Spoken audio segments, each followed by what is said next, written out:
What if I told you that a simple act of forgotten kindness, performed by someone society dismisses as insignificant, could heal a broken heart and restore faith in humanity? Tonight, I want to share with you a story that began in the coldest, most sterile place imaginable, a hospital waiting room at 3 a.m. It's a story about a young woman whose quiet wisdom would transform an entire medical system and remind us all that sometimes the most profound healing happens not through medicine, but through the gentle touch of human compassion. This is the story of Sienna Lane, a 26-year-old night janitor who carried more than cleaning supplies in her cart. She carried hope, woven into yarn, stitched with love, and offered without expectation. Her story will remind you that your acts of kindness, no matter how small they seem, have the power to save lives in ways you may never know. So settle in, perhaps with a warm cup of tea, and let me tell you about the night a shy girl's blanket wrapped an entire company in warmth. Chicago Memorial Hospital stood like a fortress against the winter night, its windows glowing amber in the darkness. Inside those walls, life and death danced their eternal waltz, while most of the city slept peacefully in their beds. But Sienna Lane was awake. She had been awake for most nights over the past 7 years, ever since that terrible evening when her mother died alone in a waiting room, just like the one Sienna now cleaned. The guilt of not being there, of being 20 miles away in a medical school lecture hall, studying to become the doctor who might have saved her, had hollowed out a place in her heart that never quite healed. Sienna was small, barely 5 feet tall, with chestnut hair always pulled back in a simple ponytail and eyes the color of winter sky. Beautiful, but haunted. She moved through the hospital corridors like a ghost, pushing her cleaning cart with quiet efficiency. But tucked beneath the standard issue supplies was something that set Sienna apart from every other employee in that building. A canvas bag filled with balls of yarn in soft blues, gentle greens, and warm grays. During her 15-minute breaks, while other workers scrolled through their phones or grabbed quick snacks, Sienna would sit in forgotten corners and knit. Her fingers moved with the rhythm of someone who had found meditation in motion, creating something beautiful from simple strands of fiber. Each stitch was a prayer, each row a small act of defiance against the cold efficiency of modern medicine. She had learned to knit from her mother, Margaret Lane, a woman who believed that love could be woven in a fabric and wrapped around those who needed comfort most. Every blanket tells a story, her mother used to say, her own fingers dancing with needles as she created afghans for church raffles and baby showers. And every person who receives one becomes part of that story. Now, 7 years after losing her mother, Sienna continued that tradition in the most unlikely place, the sterile halls of Chicago Memorial, where she had once dreamed of wearing a white coat instead of blue scrubs. The irony wasn't lost on her. She had been just months away from graduating medical school when her world collapsed. The phone call came during advanced cardiac surgery lecture. "Ms. Lane, you need to come to the hospital immediately." But by the time she arrived, breathless and terrified, her mother was already gone. Cold, alone, sitting upright in a plastic chair in the emergency waiting room, still clutching the intake paperwork that no one had bothered to collect. The official cause of death was heart failure, but Sienna knew the real cause was something far more insidious: institutional indifference. Her mother had been just another number, another case file, another elderly woman with Medicare complaining of chest pains. In a system designed for efficiency, there was no room for the human touch her mother had desperately needed. That night, Sienna dropped out of medical school. She couldn't bear the thought of becoming part of the system that had failed the person she loved most.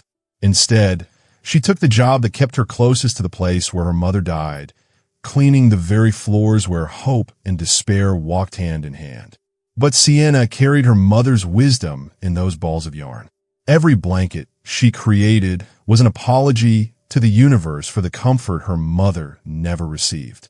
Every gentle gesture was an attempt to fill the void left by institutional coldness. And on this particular winter night, as she pushed her cart toward the 4th floor dialysis wing, Sienna had no idea that her quiet acts of kindness were about to collide with forces much larger than herself. Harold Galen sat alone in the dialysis waiting area, his 70-year-old frame dwarfed by the industrial plastic chair. The test results in his trembling hands might as well have been a death sentence written in medical terminology he barely understood. Stage for kidney disease. Treatment options limited. Prognosis poor. The irony wasn't lost on him.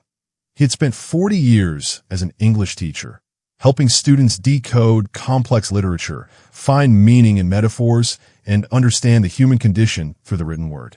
Yet here he sat, unable to fully comprehend the clinical language that described his own failing body.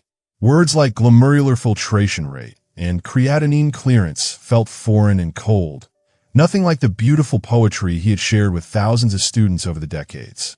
He thought about his classroom, now occupied by a younger teacher who probably used technology Harold couldn't imagine. He remembered the excitement in students' eyes when they finally understood a particularly challenging passage from Shakespeare or felt the emotional impact of Maya Angelou's words. Those moments of connection, of helping young minds discover beauty and meaning, had given his life purpose for 4 decades. At 3 a.m, the waiting room felt like purgatory, harsh fluorescent lights casting everything in sickly yellow, the constant hum of machinery, and the antiseptic smell that seemed to strip all warmth from the air. Harold had been coming here 3 times a week for the past 6 months, and he had never felt more invisible. He was a retired high school English teacher, a man who had spent 40 years helping young minds discover the beauty in literature. He had taught thousands of students about the power of human connection through the written word. Now, divorced and estranged from his adult children, he was learning firsthand what it meant to be truly alone. The irony was cruel. Harold had spent his career teaching others about the human condition, about empathy and compassion as expressed through poetry and prose. Yet here he sat, forgotten by the very system designed to care for him, just another elderly patient in a healthcare assembly line. As Sienna approached with her cleaning cart, she noticed immediately what the medical staff had missed. Harold wasn't just waiting for test results. He was saying goodbye. There was something in his posture, the way he held those papers, the expression of quiet resignation that spoke to Sienna's heightened awareness of human suffering. She had developed this sixth sense over the years, this ability to recognize the difference between temporary discomfort and soul-deep despair. It was a gift born from her own experience of loss, a radar for detecting when someone was drowning in plain sight. Without hesitation, Sienna reached into her canvas bag and pulled out a blanket she had been working on for the past 3 months. It was knitted in soft blue wool, the color of a peaceful summer sky, with a delicate cable pattern that had taken her countless late-night hours to perfect. She had no specific recipient in mind when she started it. She simply felt compelled to create something beautiful in a place where beauty was rare. Approaching Harold with the quiet grace of someone accustomed to being invisible, Sienna gently draped the blanket around his shoulders. The wool was soft and warm, carrying with it the faint scent of lavender from the sachets she kept in her yarn bag. "You need to stay warm," she said softly, her voice barely above a whisper. Harold looked up in surprise, his eyes immediately filling with tears. In his 70 years of life, he couldn't remember the last time a stranger had shown him such spontaneous kindness. The gesture was so unexpected, so purely motivated by compassion, that it broke through the emotional numbness he had been cultivating to protect himself from his fear. "You don't have to," he began, but Sienna was already moving away. "My mother always said everyone deserves to be cared for, especially when they're in pain," she replied, disappearing back into the shadows of the corridor. Harold sat clutching the blanket, feeling its warmth seep into his bones. For the first time in months, he didn't feel completely alone. This simple act of kindness from a stranger had reminded him that human goodness still existed, that there were people in the world who saw suffering and responded with love rather than indifference. What Harold didn't know was that this moment, this simple exchange of blanket for gratitude, was being recorded by the hospital security system. And 7 floors above, in the executive suite, someone was watching. Ethan Rhodes had always been an early riser, but lately, sleep eluded him entirely. As the newly appointed CEO of Chicago Memorial Hospital, he carried the weight of institutional responsibility on his shoulders, along with the ghosts of his own past failures. At 40 years old, Ethan had already lived 2 professional lives. First, as a pediatric surgeon whose skilled hands had saved countless young lives. Then, as a healthcare administrator who traded his scalpel for spreadsheets in a desperate attempt to fix a system that seemed determined to prioritize profit over patients. The transition hadn't been voluntary. 5 years ago, Ethan's mother had died in a nursing home while he was performing emergency surgery on a 7-year-old car accident victim. He saved the child, but lost his mother to institutional neglect, overworked staff, inadequate supervision, and a culture that treated elderly patients as burdens rather than human beings deserving of dignity.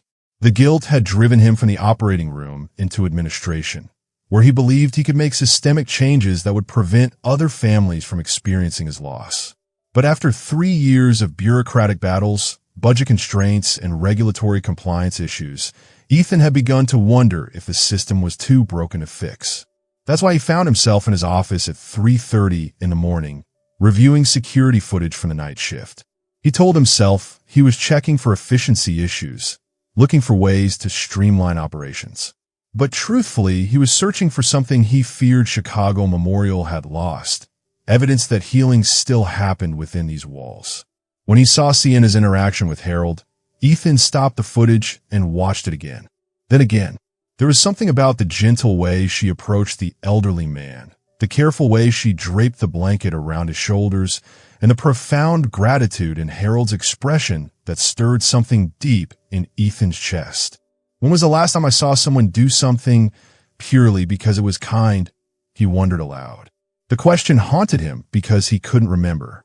In the world of modern healthcare, every action was calculated, every gesture had protocols, every human interaction was filtered through liability concerns and regulatory compliance. Kindness, it seemed, had been systematized right out of the system. But here was this small woman, a janitor, according to her badge, treating a patient with the kind of compassion that medical school tried to teach but rarely succeeded in preserving. She had no medical training, no authority, no recognition. Yet in 30 seconds, she had provided more healing than Harold had probably received in 6 months of official medical care. Ethan was still contemplating this when his phone rang.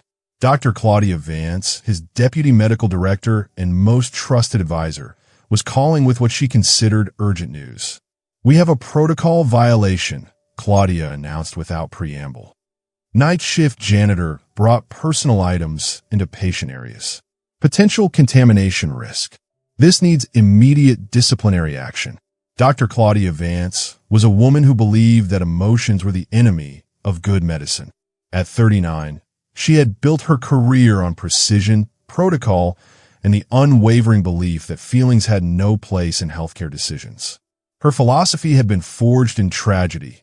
13 years ago, her younger sister died from complications following what should have been routine surgery.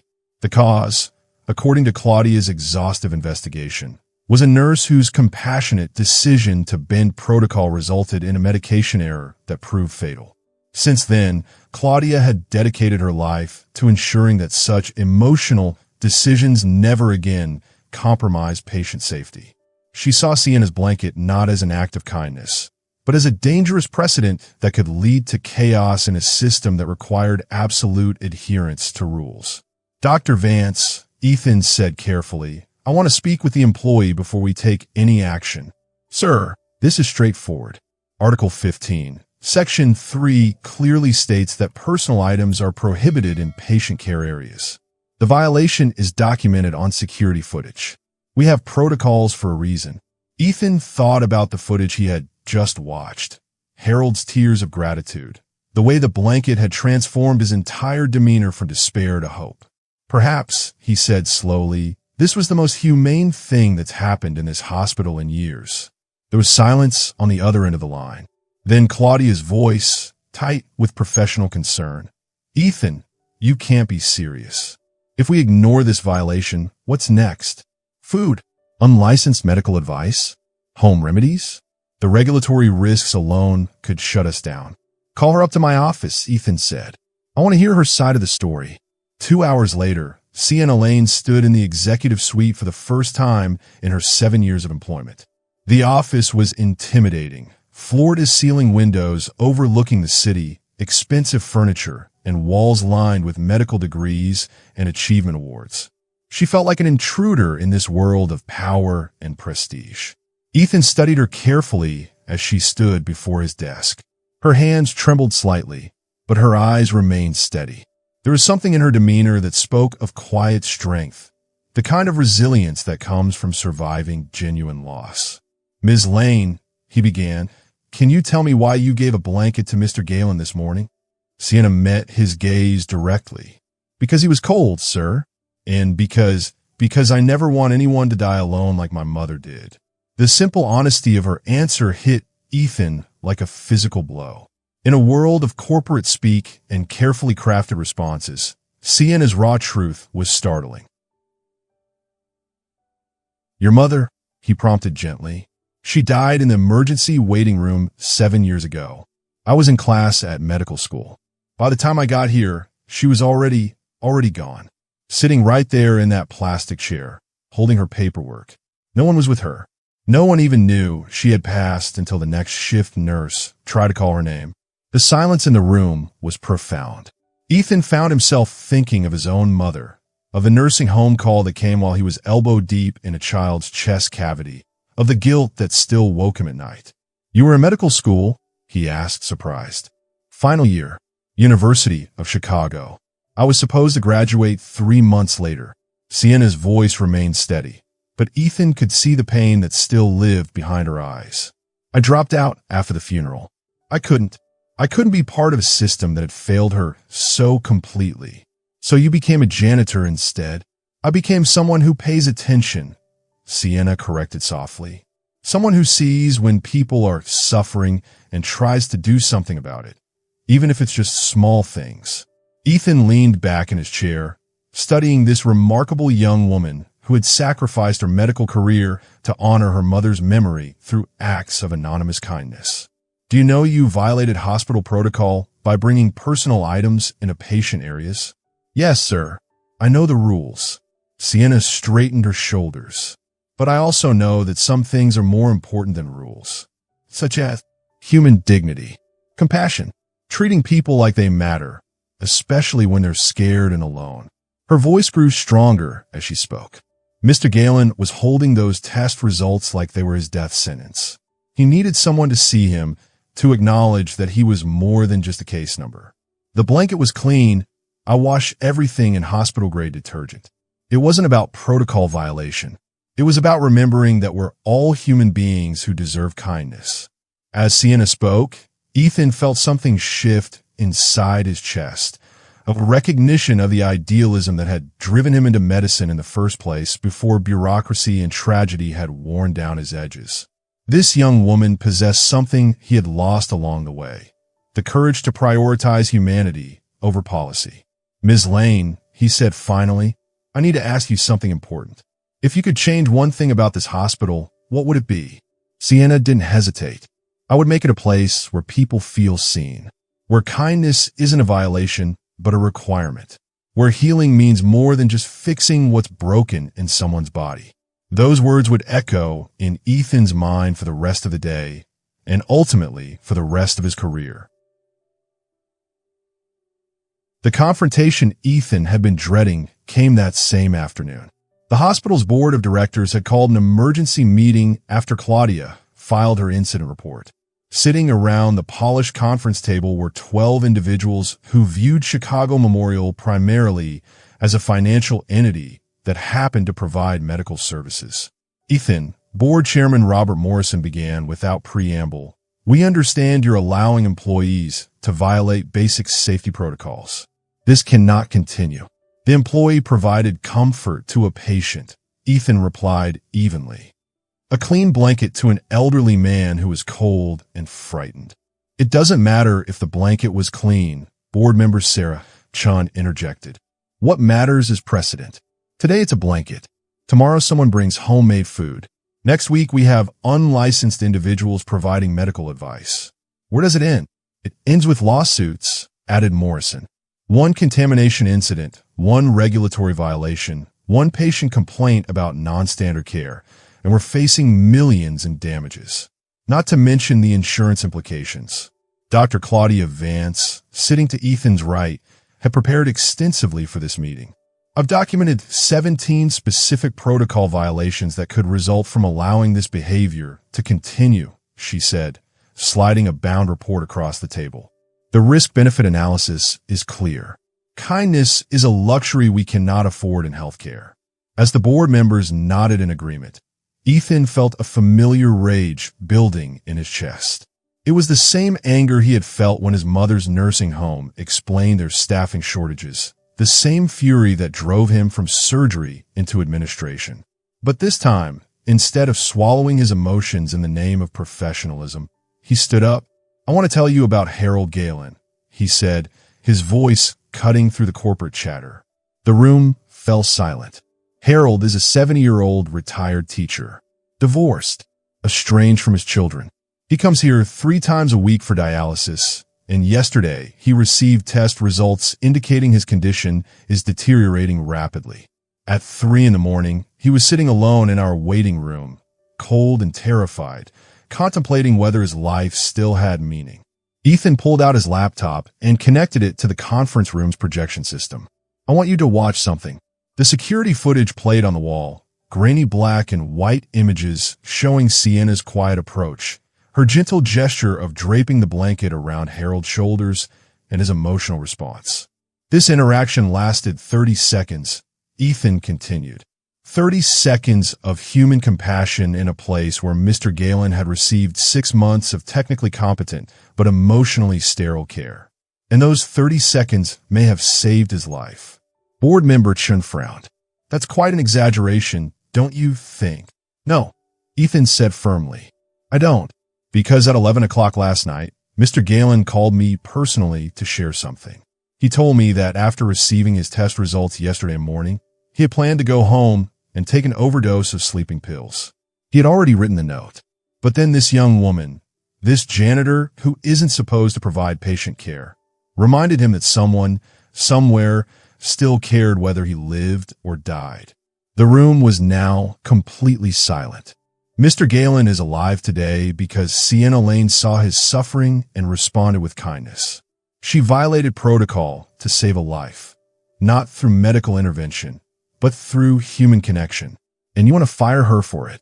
Dr. Vance shifted uncomfortably in her chair. Ethan, that's anecdotal. We can't base policy on individual emotional responses. Why not? Ethan challenged. When did we decide that emotions have no place in healing? When did we conclude that human connection is incompatible with medical excellence? Because I'm looking at a room full of people who have forgotten that our patients are someone's father, someone's mother, someone's beloved family member. He moved to the window, looking out at the city below. 18 months ago, we launched a patient satisfaction initiative that cost this hospital $2 million. Customer service training, upgraded amenities, improved communication protocols. Our scores improved marginally. Sienna Lane, making $12 an hour as a night janitor, accomplished more patient satisfaction in 30 seconds than our entire multi-million-dollar program managed in a year and a half. Board Chairman Morrison was clearly growing impatient. Ethan, I understand the emotional appeal of this story, but we have legal responsibilities, regulatory compliance requirements, and fiduciary duties to consider. We cannot allow individual employees to decide which rules they will follow based on their personal feelings. Then perhaps, Ethan said quietly, we need different rules.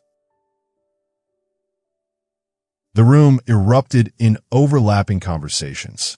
Board members speaking over each other about liability and precedent, Dr. Vance citing additional regulatory concerns, Morrison demanding order.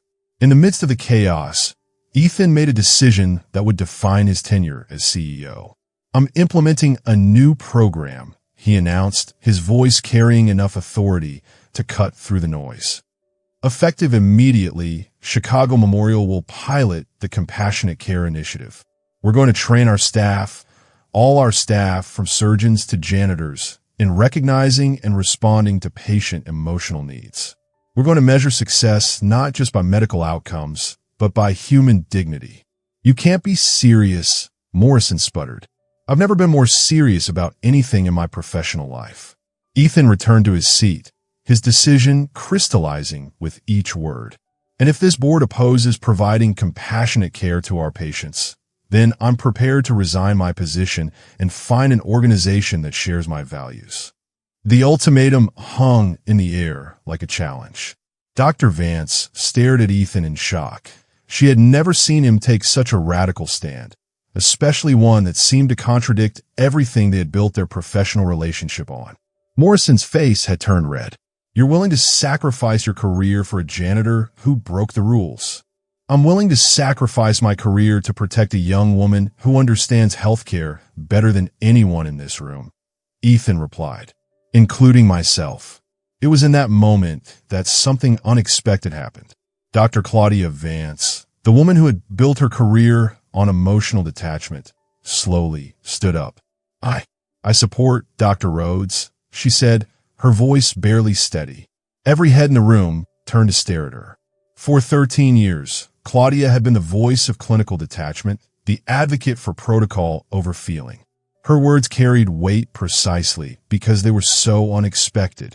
Dr. Vance, Morrison asked in disbelief. Claudia took a shaky breath. I've spent 13 years believing that emotions were the enemy of good medicine.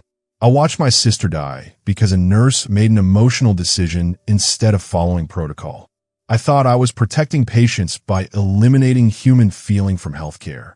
She paused, looking directly at Ethan. But I was wrong. The problem wasn't that the nurse felt too much. The problem was that the system didn't support careful, compassionate decision-making. I've been treating the symptom instead of the disease. The conference room was absolutely still. Last week, I found Sienna Lane's academic records. She was a top-tier medical student, graduating magna cum laude before she dropped out. Her thesis was on the role of empathy in patient outcomes. It was brilliant. It was exactly what healthcare needs. Claudia's voice grew stronger. We have the opportunity to bring someone with extraordinary clinical knowledge and natural compassion back into medicine. If we fire her for being kind, then we deserve the soulless system we've created. The board meeting ended with grudging authorization for Ethan's pilot program, largely because Dr. Vance's unexpected support made opposition politically difficult. But Ethan knew that winning the battle meant nothing if he couldn't find Sienna Lane. She had been terminated that morning, her employee badge deactivated, her final paycheck processed.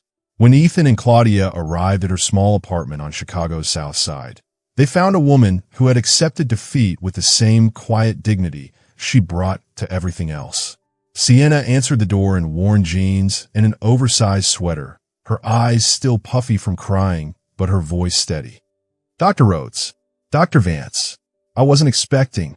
We came to ask you to come back, Ethan said without preamble. Sienna shook her head. I can't go through being fired again. I can't keep disappointing people who trusted me. You didn't disappoint anyone, Claudia said, speaking for the first time. We disappointed you. We created a system where kindness was treated as a violation instead of a virtue. Sienna looked between them, confusion evident on her face. We're offering you a position as patient care coordinator, Ethan continued. Full-time, day shift, working directly with patients and families who need additional emotional support. And we're providing a full scholarship for you to complete your medical degree. The offer hung in the air like a lifeline. Sienna sat down heavily on her front steps, overwhelmed. I don't have my degree, she said quietly. I walked away 7 years ago. You have something more valuable than a degree, Ethan replied. You have the heart of a healer. Everything else can be taught. Claudia stepped forward. Sienna, I want to tell you something. 13 years ago, I lost my sister because I thought emotions were dangerous in healthcare. I've spent my career trying to eliminate human feeling for medicine. But watching you with Mr. Galen, seeing the way you recognized his pain and responded with love, it reminded me why I became a doctor in the first place. She paused, her own voice growing emotional. You didn't violate protocol. You followed a higher protocol, the one that says human beings deserve to be treated with dignity and compassion. I was wrong to try to stop you. Sienna looked up at these two people who represented everything she had once aspired to become. You really think I can make a difference? I think, Ethan said softly, you already have. 6 months later, Chicago Memorial Hospital looked remarkably similar from the outside. The same brick facade, the same emergency entrance where ambulances arrived with their urgent cargo, the same windows glowing with purpose throughout the day and night. But inside, something fundamental had shifted. The change was evident in small moments that occurred dozens of times each day. A nurse taking an extra 30 seconds to explain a procedure to an anxious patient. A physician sitting down during bedside consultations instead of standing over patients. Maintenance staff greeting families by name after seeing them in the halls for several days. But the most visible symbol of this transformation was the comfort corner that had been installed in the main waiting area. Where once there had been empty walls and uncomfortable seating, now there was a warm alcove with soft lighting, comfortable chairs, and a wooden rack holding dozens of hand-knitted blankets in every color imaginable. A simple sign read, "Each blanket is made with love. Please take one if you need warmth or comfort." No questions asked. Sienna had become the unofficial coordinator of what staff had nicknamed the Blanket Ministry, though her official title was Patient Care Coordinator. She worked day shifts now, moving through the hospital in clean scrubs with a badge that identified her as a medical student completing her clinical rotations. The transition back to medical school hadn't been easy. 7 years away from academic medicine meant catching up on advances in treatment protocols, new technologies, and evolving best practices. She spent long nights reviewing pharmacology texts, relearning anatomy, and struggling with biochemistry concepts that had once come naturally. Her study group included brilliant 22-year-olds who had never worked outside academia, who spoke fluently about the latest research but had never held the hand of someone dying alone. But Sienna brought something to her studies that her younger classmates lacked, a deep understanding of what it meant to be on the receiving end of healthcare, to feel vulnerable and afraid in an institutional setting. When they discussed patient compliance in lecture, her classmates saw statistics and behavioral problems. Sienna saw her mother, confused and frightened, trying to navigate a system that spoke in acronyms and moved at a pace that left little room for questions or comfort. During clinical rotations, while other students focused primarily on correct diagnoses and treatment protocols, Sienna noticed the details that made patients feel human. She observed how Mrs. Rodriguez's anxiety decreased when someone explained procedures in Spanish rather than expecting her daughter to translate complex medical terms. She saw how Mr. Thompson's cooperation improved dramatically when staff acknowledged his military service and addressed him as Sergeant rather than just his first name. Her professors were consistently amazed by her ability to connect with patients, to recognize emotional distress that others missed, and to provide comfort without overstepping clinical boundaries. She had developed an almost intuitive understanding of when someone needed medical intervention versus when they simply needed human acknowledgement of their fear or pain. Dr. Martinez, one of the senior attending physicians, had initially been skeptical of the Compassionate Care Initiative. He had practiced medicine for 23 years and had seen numerous administrative programs come and go with little lasting impact. But watching Sienna work had changed his perspective. "I don't understand how she does it," he confided to Ethan during one of their weekly program reviews. "Yesterday, I had a patient, 72-year-old woman, waiting for cardiac catheter results. Completely agitated, demanding to speak with supervisors, threatening to leave against medical advice. I was about to call security. Then Sienna appeared. He shook his head in amazement. She didn't do anything dramatic. just sat down next to the woman and asked about her knitting pattern. Apparently, the patient had a small project with her. 30 minutes later, they were laughing together like old friends. The woman stayed for her procedure and thanked the entire team afterward. What did Sienna say to calm her down? Ethan asked. That's just it. She didn't try to calm her down. She didn't give her false reassurances or medical explanations. She just saw her, recognized that this woman was terrified and needed someone to acknowledge her fear before she could deal with the medical reality. These stories had become commonplace throughout the hospital.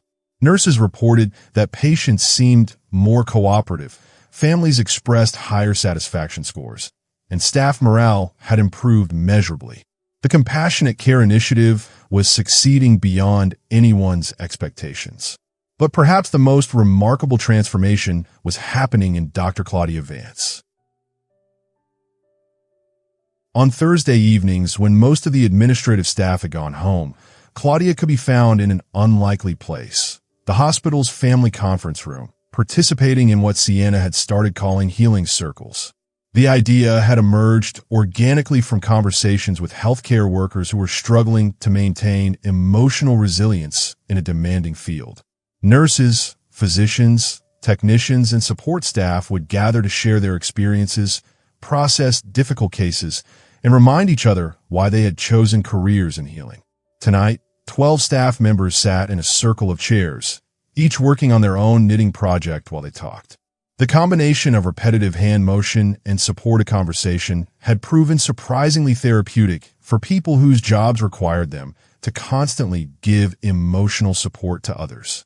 I still can't believe I'm doing this, Claudia admitted, holding up a slightly lopsided square that was meant to become part of a blanket. 6 months ago, I would have considered this a waste of time. What changed? Asked Jenny, one of the ICU nurses. Claudia considered the question carefully. I think I realized that I was afraid of feeling too much because I thought it would make me a worse doctor. But actually, feeling nothing was making me a worse doctor. And a worse person. She set down her knitting and looked around the circle. After my sister died, I convinced myself that the nurse's emotional decision was what killed her. I've spent 13 years trying to eliminate human emotion from healthcare. But the real problem wasn't that people felt too much. It was that the system didn't support them in making good decisions when they were feeling overwhelmed. Sienna, who was teaching Harold Galen how to knit, he had become a regular volunteer in the comfort corner, looked up from her work. I think that's what my mother meant when she said every blanket tells a story. She wasn't just talking about the person who would receive it. She was talking about the person making it. The act of creating something with your hands while thinking about someone else's comfort. It changes you. Harold nodded emphatically. Before I got sick, I thought hospitals were places where you went to get fixed and leave. I never considered that the people working here needed healing too.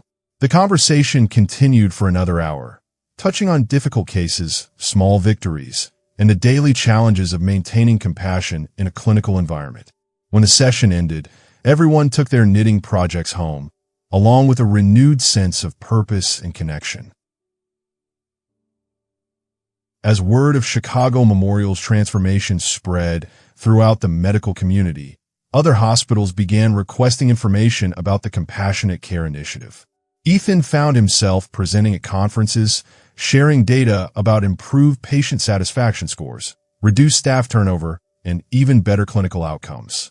The metrics were impressive, but the real measure of success was in the stories. Families wrote letters thanking staff for treating their loved ones with dignity during difficult times. Patients specifically requested to return to Chicago Memorial for follow-up care. Medical students were choosing the hospital for their residency programs because they wanted to learn in an environment that valued both clinical excellence and human compassion. The most meaningful validation came from an unexpected source. The American Hospital Association invited Ethan to keynote their national conference on patient-centered care.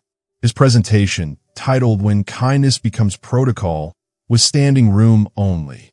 3 years ago, he told the audience of healthcare executives, I believe that efficient systems and emotional care were mutually exclusive.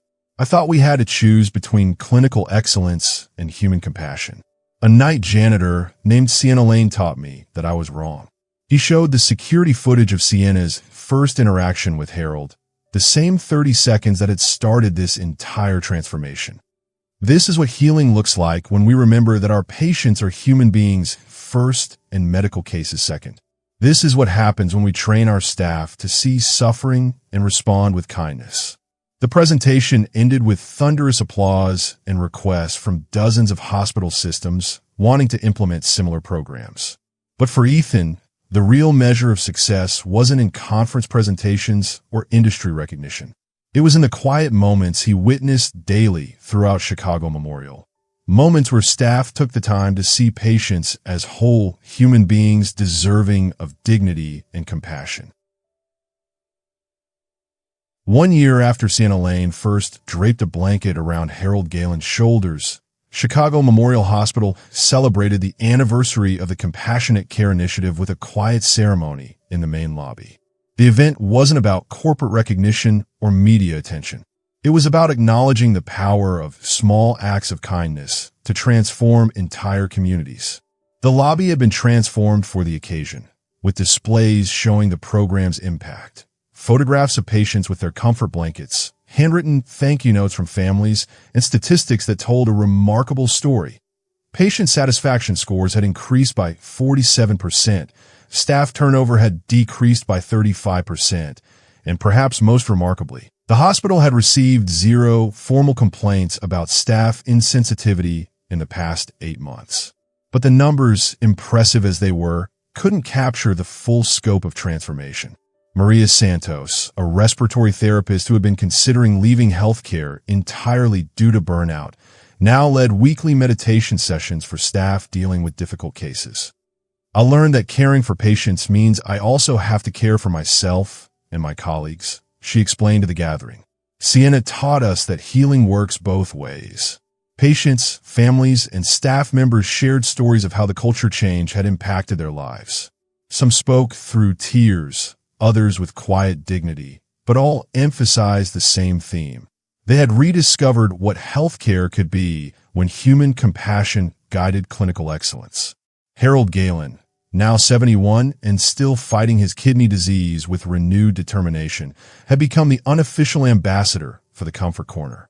His twice-weekly visits to the hospital now included volunteer time, teaching other patients to knit, and sharing his own story of how a stranger's kindness had saved his life.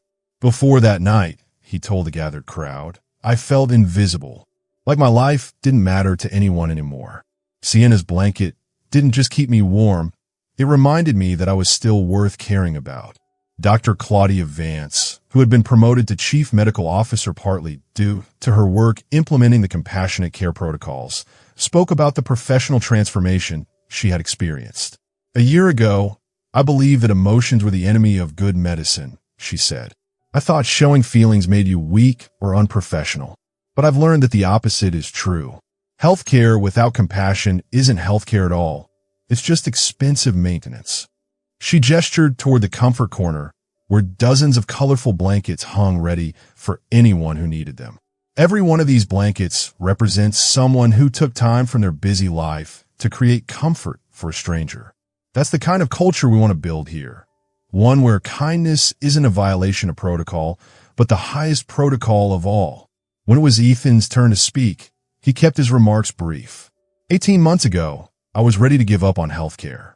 I thought the system was too broken to fix, too focused on efficiency to remember humanity. Sienna Lane reminded me that change doesn't always come from the top down. Sometimes it comes from the bottom up, from people who refuse to accept that institutional coldness is inevitable. He looked across the lobby at Sienna, who was standing with a group of her medical school classmates. She would graduate in 6 months and had already been accepted into Chicago Memorial's family medicine residency program. The most important thing I've learned this year, Ethan continued, is that kindness isn't soft or weak or unprofessional. Kindness is brave. It takes courage to see someone's pain and respond with your heart instead of just your training. It takes strength to maintain compassion in a world that often rewards indifference.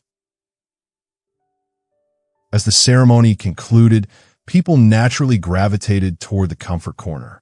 Patients and families browsed through the blankets, each finding something that spoke to their particular need for comfort. Some chose bright colors that radiated hope. Others selected muted tones that felt soothing.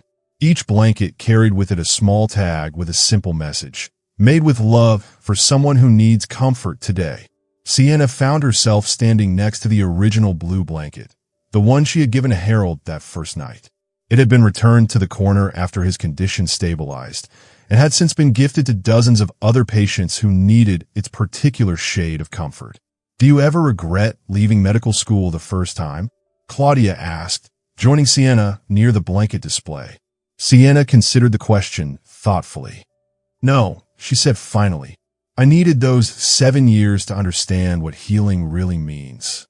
Medical school taught me about diseases and treatments, but working as a janitor taught me about human dignity and the power of being seen." She picked up the blue blanket, running her fingers over the familiar cable pattern. "If I had become a doctor straight out of school, I would have been technically competent but emotionally disconnected. I would have been just like you were before." Claudia smiled ruefully. "Thanks for that diplomatic comparison." "You know what I mean," Sienna laughed. "I needed to understand what it felt like to be invisible, to be dismissed, to be treated like I didn't matter. Because that's how most patients feel when they come here, scared, vulnerable, and invisible."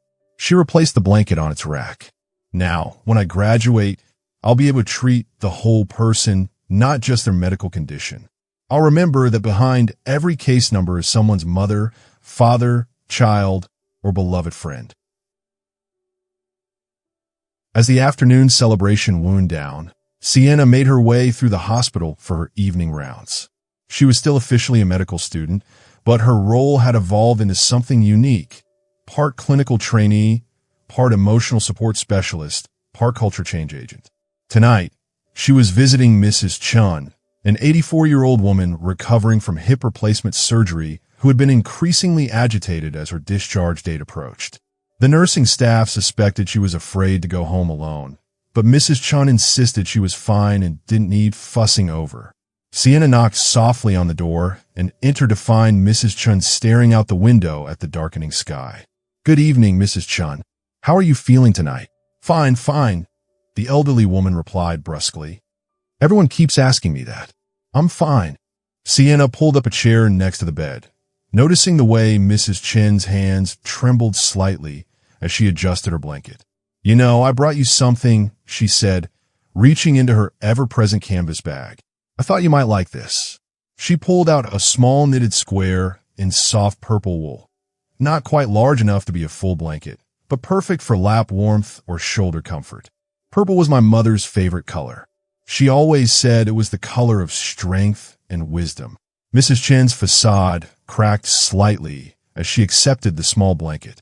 Her fingers traced the delicate stitches, and for a moment, her eyes softened with memory. "Your mother, is she?" "She passed away 7 years ago," Sienna said gently. "Right here in this hospital. Actually, she was alone when it happened, and I've always regretted not being with her. But I've learned that guilt can either destroy us or teach us how to love better. I chose to let it teach me." The elderly woman's eyes filled with tears. "My husband died 6 months ago. 58 years of marriage, and now I don't know how to be alone. Everything in our house still smells like his cologne. I still set 2 places at the dinner table. Is that why you're worried about going home?" Mrs. Chen nodded, finally allowing her fear to show. "I keep thinking, what if something happens? What if I fall and no one finds me? What if I die alone like my Henry did?" Sienna reached over and gently squeezed Mrs. Chen's hand. "Mrs. Chun, dying alone and living alone are 2 different things. You're not alone as long as there are people who care about you. And from what I can see, you have nurses here who will miss you when you leave, neighbors who are looking forward to your return, and family members who call every day to check on you." They sat in comfortable silence for a while, Mrs. Chun clutching the purple blanket like a talisman of comfort.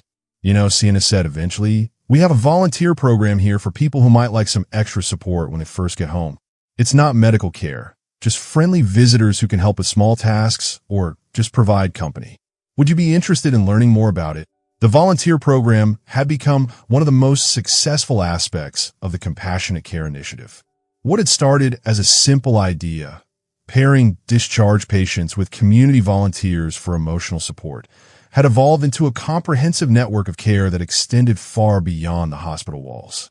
Volunteers included retired teachers like Harold, former patients who wanted to give back, and community members who simply believed in the power of human connection.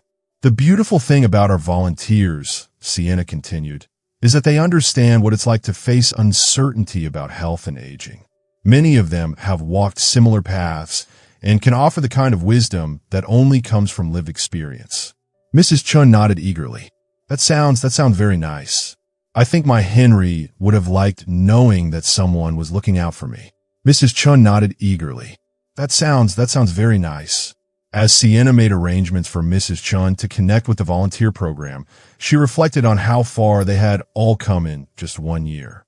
The hospital that had once been a place of efficient but cold medical care had become a community where healing encompassed not just physical treatment, but emotional and spiritual support as well. The transformation had rippled outward in ways no one had anticipated. Medical schools were now requesting Sienna as a guest lecturer to speak about patient-centered care.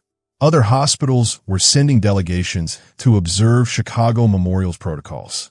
Most surprisingly, the insurance companies that had initially worried about liability issues were now citing the hospital as a model for reducing malpractice claims through improved patient relationships. Dr. Jennifer Walsh, who had initially been skeptical of the program, had become one of its strongest advocates after witnessing its impact on her cancer patients. I used to think that maintaining emotional distance was professional, she had confided to Sienna recently.